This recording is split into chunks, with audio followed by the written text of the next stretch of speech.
I am an American, and I killed Americans. I am a human being, and I killed human beings. And I did it in my society. Yeah. These are the ones. Now, would you get in the car with this man? Huh?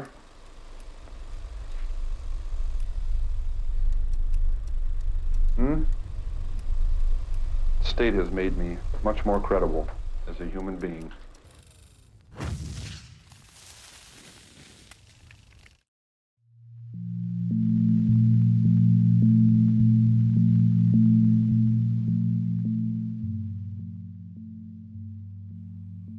On April 23, 1973, Santa Cruz police received a call from a phone booth in Pueblo, Colorado. The man on the other end of the call was a familiar one, a man they knew very well. He was a friend of the police department and unknowingly someone they were searching for. The man would confess to being the Coed killer, a serial killer who murdered 6 college co-eds, and recently, his own mother. Tonight on Frightgrave, we entered the demented mind of the Coed killer, Ed Kemper.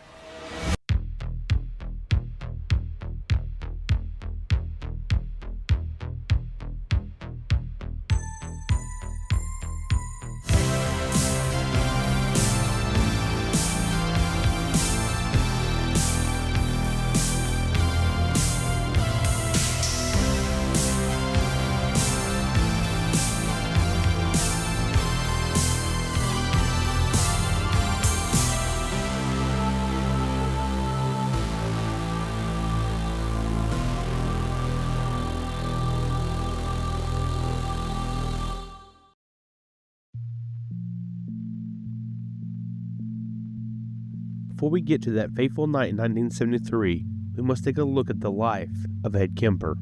A life that appears to be very simple until you look underneath the surface. Upon the surface, Ed's life can be summed up as a large man who decided to take the lives of others.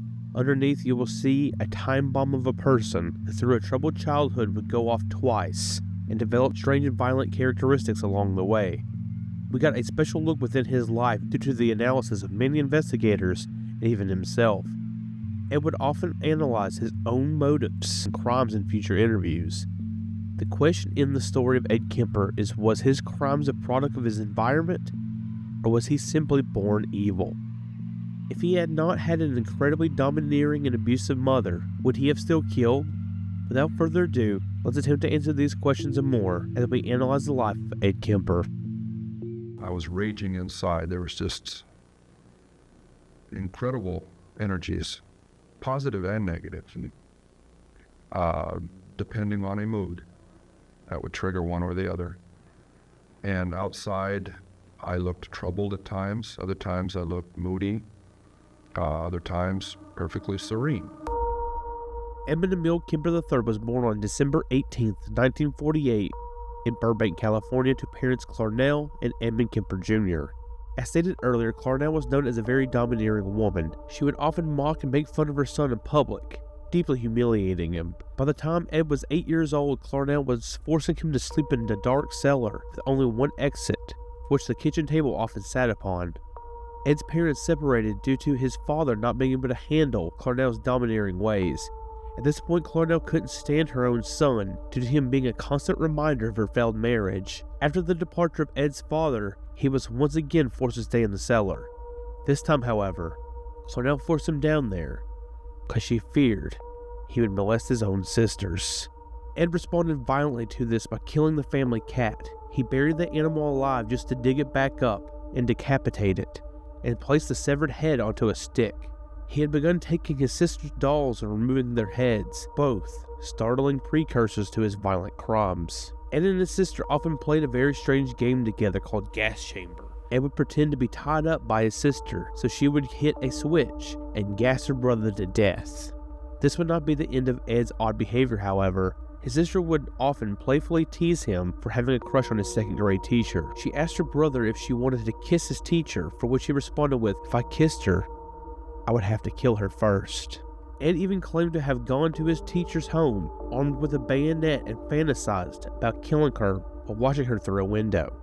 Approaching his teenage years, Ed would hit a massive growth spurt. By the time he was an adult, he would be 6'9" and weighed around 250 pounds. Upon taking an IQ test, it would be discovered Ed was incredibly intelligent, with an IQ of 145. At age 13, Ed ran away from home in an attempt to live with his father. Upon arriving, he was shocked to discover he had remarried. After a short time there, Ed's father would send him back to his mother after his wife complained that Ed gave her migraines. Once more, Ed would violently lash out by killing another cat. This time, Ed sliced off the top of its head with a machete and kept pieces of the animal in his room. Clarnell would then send her son to live with his paternal grandparents, a move that would unknowingly be a fatal one. You were able to appear like an ordinary person, non-threatening to... I lived as an ordinary person most of my life, even though I was living a parallel and increasingly sick life, other life. While living with his grandparents, he was given a .22 rifle that was taken from him quickly after he began shooting animals on the farmstead. Unfortunately, the time bomb that Ed was becoming accumulated to a tragic day in August of 1963. Ed's grandmother was in the midst of working on a children's book when Ed decided to take her life. He used his rifle and shot her in the back of the head. After she hit the floor, Ed shot her 2 more times in the back and used a knife to stab her repeatedly. His grandfather arrived shortly thereafter with groceries, and Ed decided to take his life as well. As he approached the house, Ed shot him to death. After these vicious killings, Ed had no idea what to do, so he called his mother. Clarnell told her son to call law enforcement, for which he obliged. Ed Kemper would be arrested for the first time for the brutal killings of his own grandparents at the early age of 15. Police would question young Ed why he had committed these heinous acts, for which he allegedly said, "I was just wondering what it would feel like to shoot Grandma." He said he murdered his grandfather to spare him from seeing what had happened to his wife. Ed was then sent to a Atascadero mental hospital in the criminally insane unit. While at Atascadero, many psychiatrists and social workers strongly disagreed with the court's decision to send Ed there. The report stated, quote, "He showed no flight of ideas, no interference with thought, no expression of delusions or hallucinations, and no evidence of bizarre thinking." Ed was diagnosed as having a personality trait disturbance, passive-aggressive type. Throughout his stay at the hospital, Ed was seen as a model prisoner. Doctors would even allow him to assist in conducting psychiatric tests to other inmates. This, however, would be a major error on their part. Many of the inmates there were sex offenders, so letting Ed examine them allowed him to learn their behaviors. He used information from these tests to manipulate psychiatrists into thinking he was reforming, rather than adapting behaviors from other dangerous individuals. This very much worked out in Ed's favor because he had fooled the psychiatrist into believing he truly was reforming. In reality, Ed was harboring many dark and twisted fantasies for which he would later make a grim reality. Ed was seen as a good worker, as well as a model prisoner. His psychiatrist is quoted saying he was a very good worker, and this is not typical of a sociopath. He really takes pride in his work. After spending 5 years in a Atascadero mental hospital, he was released back into the public at the age of 21. It was advised that he was never to see his mother again, yet he was paroled right back to her. Almost immediately after being reunited, Ed and Clarnell began having nasty arguments. Ed said about this, "They paroled me right back to Mama. And my mother and I started right in on the horrendous battles. Just horrible battles, vicious and violent." At the time, Clarnell was the administrator at the University of California and was seen by many as a helpful person, a stark contrast to what Ed claimed it was like at home. Ed claimed he was tormented by his mother on a daily basis, blaming him for 3 divorces. Ed claimed she told him, "Because of you, my murderous son, I haven't had sex with a man for 5 years." Ed now was fully grown. He stood at a staggering 6'9" and weighed near 280 pounds. He had ambitions of being a police officer, but was denied because of his enormous size. Police officers liked Ed, and were often hanging out with him in a local bar called the Jury Room. The officers would often have discussions about ongoing cases with Ed present. He was allowed to get inside information into these cases, and later, on his own. Instead of finding work as a police officer, Ed would find work with the California Highway Department. Ed used the money he earned from work to move into an apartment, yet he claims his mother continued to harass him. He said his mother would frequently call him and make surprise visits. While Ed was seeing a probation psychiatrist, he began to rehearse his soon-to-be crimes. He would drive around the streets picking up dozens of hitchhikers and began to implement tactics to get people to believe he was non-threatening. He would portray himself as a busy man when picking up hitchhikers, often staring at his watch as if he was in a rush. On May 7, 1972, Ed would put his disturbing rehearsals into full effect as he picked up 2 hitchhikers to become his first victims since the killing of his grandparents. It was overwhelming me. It was like drugs. It was like alcohol. A little isn't enough. At first it is. And as you adjust to that psychologically and physically, you take more and more and more. It's the same process. So it finally came down to the thing of, do I dare bring this gun out? Already realizing if that gun comes out, something has to happen. Ed picked up 2 18-year-old girls named Mary Ann Pesci and Anita Lucchesa along a freeway ramp. He knew the area very well due to his time working for the highway department and was able to change directions without the 2 girls noticing. Ed would take Mary Ann and Anita to a remote area where he began his attack. Ed began by handcuffing Mary Ann to the back seat. During the struggle, he bumped into one of the girl's breasts, for which he apologized for, even though he knew he was going to take both of their lives. At gunpoint, Ed was able to force Anita out of the car into the trunk and return to Mary Ann. Ed then placed a plastic bag over Mary Ann's head, but she was able to bite a hole into it. When that didn't work, he attempted to strangle her to death with a bathrobe, but the belt broke. Ed then drew a knife and stabbed Mary Ann in the back, to his surprise with little to no effect. He then stabbed her in the stomach and slit her throat. Ed then returned to the trunk to kill Anita. He opened the hatch and stabbed Anita in the throat, forearms, heart, and eyes, killing her. Ed wasn't done yet, as he took the bodies to his apartment. Ed took Anita and Mary Ann's bodies home to dissect and take Polaroid pictures of. Ed removed the heads of the young girls, and he said about this, "I remember there was a sexual thrill. You hear that little pop and pull their heads, and hold the heads by the hair, whipping their heads off. I would sit there looking at the heads on an overstuffed chair, tripping on them in my bed, looking at them. One of them somehow becomes unsettled, comes rolling down the chair, very grisly. Tumbling down the chair, roll across the cushion, and hits the rug, bonk. The neighbor downstairs hates my guts. I'm always making noise late at night. He grabs a broom and whacks the ceiling. Buddy, I say, I'm sorry for that. I dropped my head, sorry. They helped me out of my depression. I would trip on that." After Ed was finished with the bodies, he took them and buried individual parts in separate locations. His reasoning for doing this was to confuse the locations of each body from authorities. Ed would keep the severed heads for several days to orally copulate with until he was done with them, and simply dumped them into a ravine. Ed claimed to visit the gravesite of Mary Ann Pesci often, because he, quote, loved her and wanted to be near her. Ed often had fantasies of having sexual relations with women, but never believed they would come to fruition. So he believed that if the women were dead, they couldn't reject his sexual advances. He characterized this as making dolls out of human beings. Usually his murderous urges were brought on by massive arguments with his mother, and a mere 4 months later, after the double murder of Mary Ann Pesci and Anita Lucchesa, his bloodlust continued. Aiko Coed was a 15-year-old girl who would often attend dance classes, but on September 14, 1972, she didn't have a ride to her class that day, so she decided to hitchhike. Unfortunately, she was picked up by Ed Kemper. In the same way as Mary Ann and Anita, Ed was able to take Aiko to a remote location where his attack began.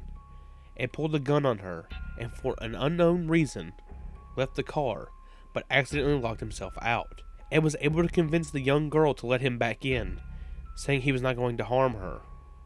This is when Ed strangled Aiko unconscious with a scarf, and raped her before choking her to death. After the killing, he placed Aiko's body in the trunk of the car, and went to a local bar for a drink. Upon returning home, Ed opened the trunk of the car, where he peered down at Aiko's body. Quote, "I admired my catch like a fisherman," he explained. He then took her body into his apartment to dismember and perform acts of necrophilia like he had done once before. The next day, Ed had an appointment with his probation psychiatrists. The psychiatric report said, quote, "If I were seeing this patient without having any history available, or without getting history from him, I would think that we were dealing with a very well-adjusted young man who had initiative, intelligence, and who was free of psychiatric illness. In effect, we are dealing with two different people when we talk of the 15-year-old boy who committed the murder and of the 23-year-old man we see before us now. It is in my opinion that he has made a very excellent response to the years of treatment and rehabilitation, and I would see no psychiatric reason to consider him to be a danger to himself or any member of society." The second psychiatrist's report stated very similar opinions, and they closed Ed's juvenile record. What they did not know, however, is while he was there, the decapitated head of Aiko Coed was in the trunk of his car. Now with his record expunged, he went back to live with his mother Clarnell. The arguing and fighting between the two continued, and so did the killing spree of the Coed killer. At this point, the University of California began implementing a system to attempt the stop of students hitchhiking with strangers. Students and employees would be given a sticker for their vehicles to be used as a sign that the people with them were trustworthy. Unfortunately, Ed's mother, who was working for the university, gave her son a sticker for his vehicle. So on January 8, 1973, Ed picked up 18-year-old student Cindy Shaw. Not long after picking her up, Ed shot Cindy in the head and took her home to begin the process he had done before. Ed waited until his mother fell asleep that night and snuck Cindy Shaw's body into his room. When Clarnell went to work that morning, Ed dissected Cindy's body and placed pieces into plastic bags, for which he threw off a cliff later on. As he had done with previous victims, Ed kept her head for several days to commit acts of necrophilia upon. Ed later buried Cindy's head, pointing up towards his mother's room. His reasoning for doing this was that his mother always wanted people to look up to her.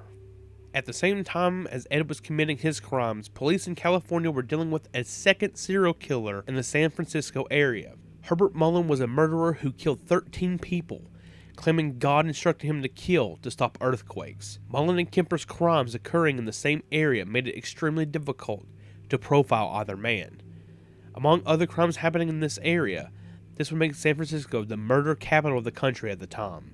2 months after the killing of Cindy Shaw, police were instructed to make a visit to Kemper's home to confiscate a .44 Magnum from him.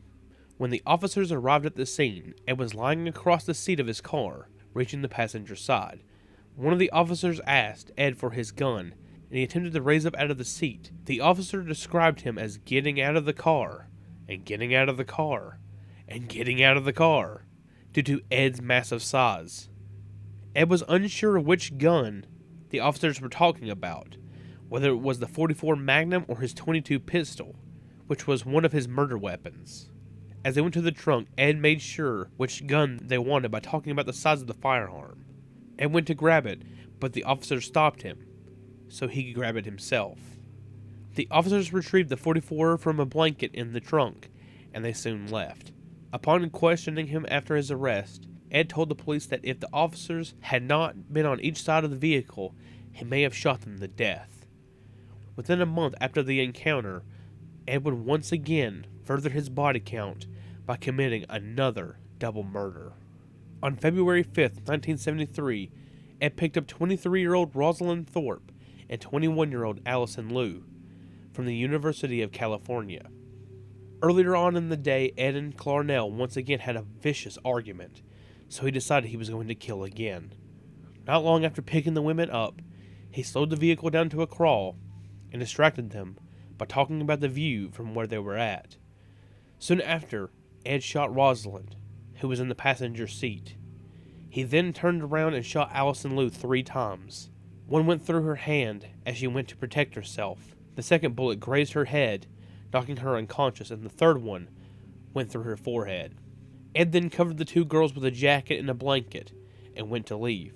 Upon leaving, he was confronted by 2 police officers.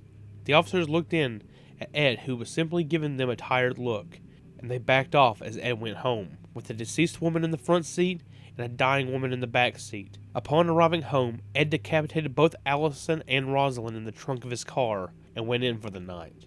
The next day, he took the bodies of the women into the home to perform acts of necrophilia upon. Later on, he disposed of both of them in the Bay Area to confuse law enforcement, making them think the killer was not local to the area. Ed would soon confront himself with a morbid moral dilemma.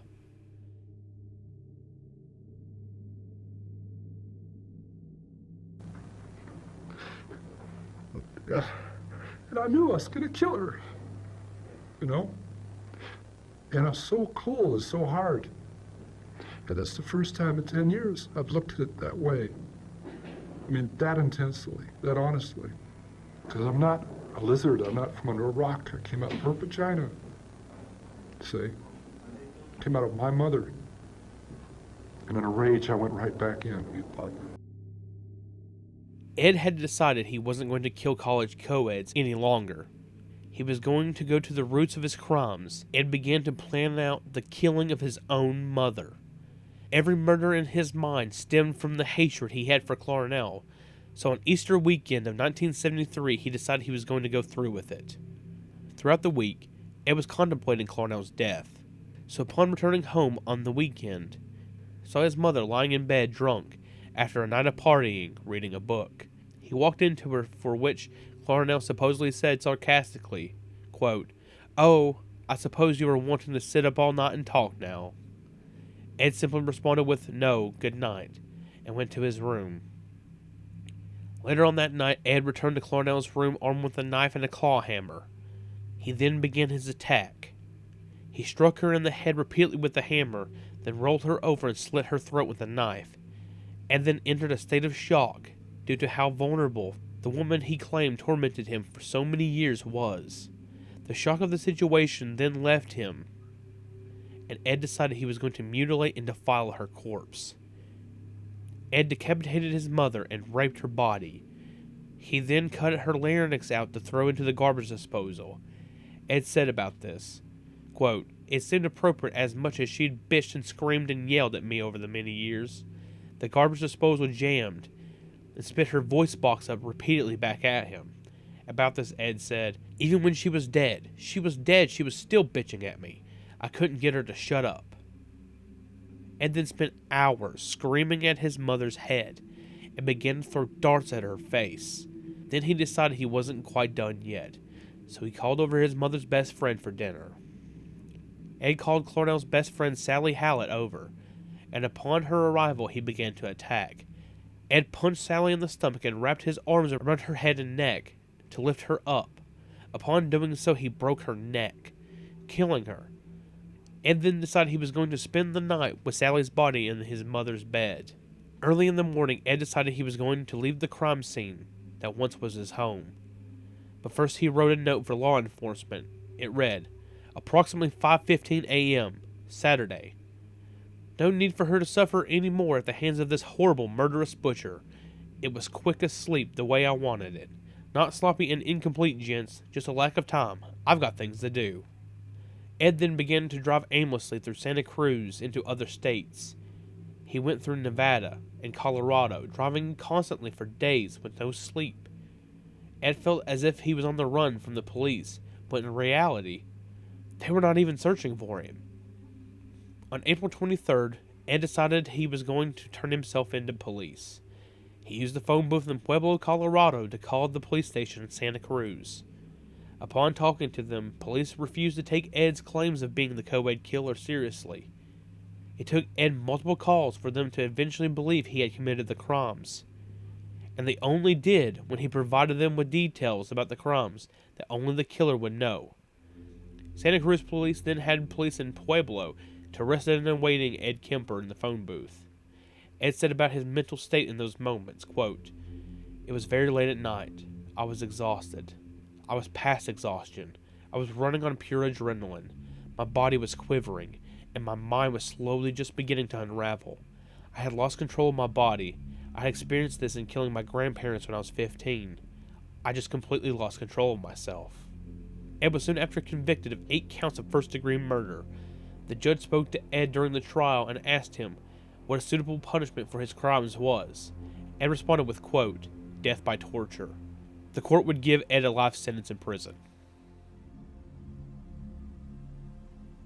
Years after the killings, arrangements would be made by John Douglas to perform his interviews for FBI profiling. Douglas thought it would be best to interview violent offenders to gain insight into how the mind of a killer works. One of many serial killers that Douglas interviewed was Ed Kemper. Ed brought much insight to the mind of serial offenders to Douglas and the FBI that was used to capture murderers and make investigations easier to solve. John Douglas described Ed as neither cocky and arrogant nor remorseful and contrite. Ed was very soft-spoken when talking to Douglas, and he was able to exhibit his intelligence through a conversation. Due to speaking to Ed and other offenders, the FBI was able to discover traits within the early lives of serial killers. Like when he was arrested before, Ed was once again described as a model prisoner throughout his time behind bars. Ed even recorded audiobooks for the blind. Ed has recorded up to 5,000 hours of audiobooks behind bars. These books include Flowers in the Attic, the 4th book in the Dune series, a novelized version of Star Wars, The Rosary Murders, Trumpet of the Swan, and more. In 1987, the LA Times reported that a blind couple visited him behind bars and thanked him for his work. Ed has even received trophies and accomplishments for his reading.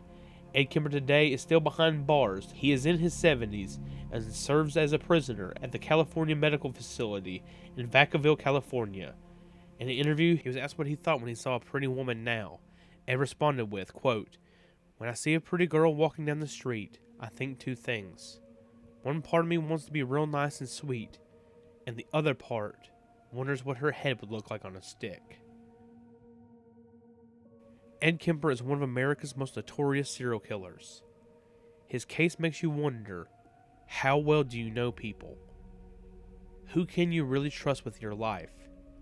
Is there someone I know who could commit crimes such as Ed?